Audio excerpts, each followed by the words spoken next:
Donald Trump's RNC speech stressing the need for this country to come together. But Joe Biden and the liberal media, well, they're not having any of it. Well, neither is Jessica. The president blasting Donald Trump's speech, calling it, quote, a dark vision for the future that is not who we are as Americans. And the left-wing press, not feeling the unity. This came in over an hour and a half long. This was a Fidel Castro kind of experience. It's after midnight on the East Coast. People are asleep. They are tired. It was a long, rambling speech. I was raised Catholic. I'm a Christian girl. This assassination attempt, and you say something like God was watching me. That is a very unchristian thing to say because it's very narcissistic. It was a remarkably long acceptance speech, Sheikh, and a remarkably dishonest acceptance speech. He's a narcissist. These are the DSM-5 criteria for narcissistic personality disorder. It's too bad the bandage was just over his ear. It should have been over his mouth. Mr. Comparator. Well, exactly. Comparator, yeah. Comparator. I was sickened by them using him as a prop, his firefighter jacket. What I was talking about. Yeah. Donald Trump said he wants prosperity and freedom for every race, religion, color, and creed. But right before the speech, MSNBC's Joy Reid was attacking Black MAGA supporters. It's rooted in returning white Christian men, but also white men and white adjacent men, you know, black men, brown men who are like white adjacent in terms of trying to also be in that dominant position in society. And then you have women who are willing to go along with that, right? There are a certain number of women who are also willing, the trad wife sort of thing. Judge, we were just commenting here about their fake set. We are indeed in New York City now. Yes, we are. For those viewers at home.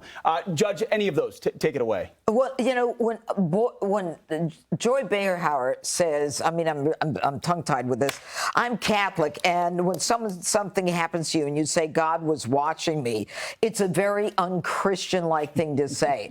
I wonder, what Catholic school did you go to? Because I went to St. Peter and Paul's, and then I went to Notre Dame, and like I sang in the choir and all that jazz, but yeah, I was alto, as you could tell. But I mean, it's just so disrespectful. And the truth is that to me, the speech was about transcending all of the things. It wasn't about mortality.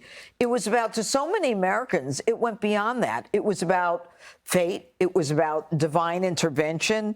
People felt that it was something more than just, you know, a normal day where the president, fortunately, wasn't killed.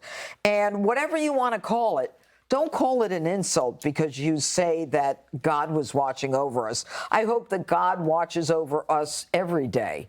And it transcends left and right. Amen. But they're so deep in the left, they can't see the bigger picture. Christian person. I hope he's watching over us right now. Charlie. It's basic gratitude, and it's you know, and that gratitude is a key part of all of the religions of Abraham, but it's certainly a cornerstone of Christianity. You know, and what you said a minute ago, Pete, I think is exactly right. You know, the reason this was so unifying is because the platform is a very simple platform. It's about the economy, it's about the border, and it's about peace around the world. And the idea is that if you focus on those things, it's for all people. It doesn't matter.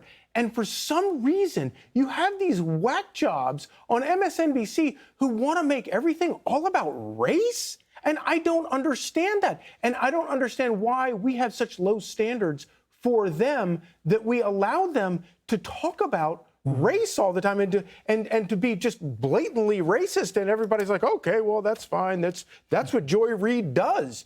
How appalling is that? Yeah. Do you have your Joy Reid decoder ring, Jessica? No, I lost it on the flight home from Milwaukee at the crack of dawn this morning.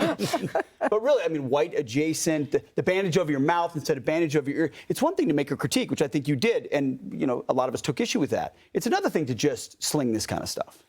Yeah, I think that you have to be very precise and fact-based when you are making a critique of that level. And there are ways to do it. And I aspire to do that. So use the numbers, use first-person observation. If you're not in the room, it's really hard also to read the room. And I was in the room. And so I understood that that was a completely unified room.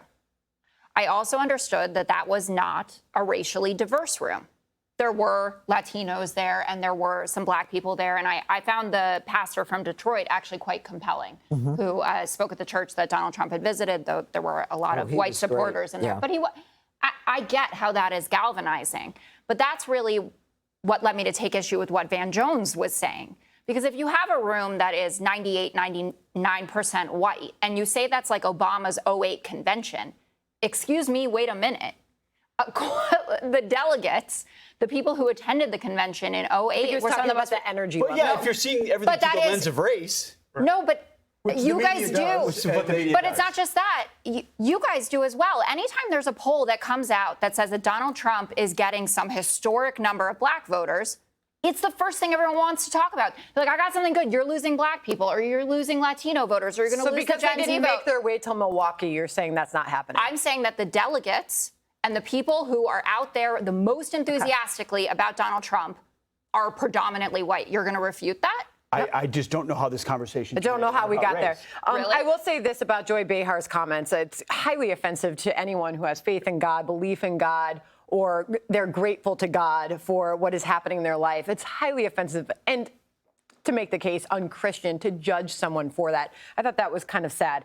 But Morning Joe says on the new Dawn, don't praise his new tone. I found this unbelievable if you listen to them reacting to what they heard last night. I do think we need a moratorium in the media about Donald Trump's praising Donald Trump's new tone.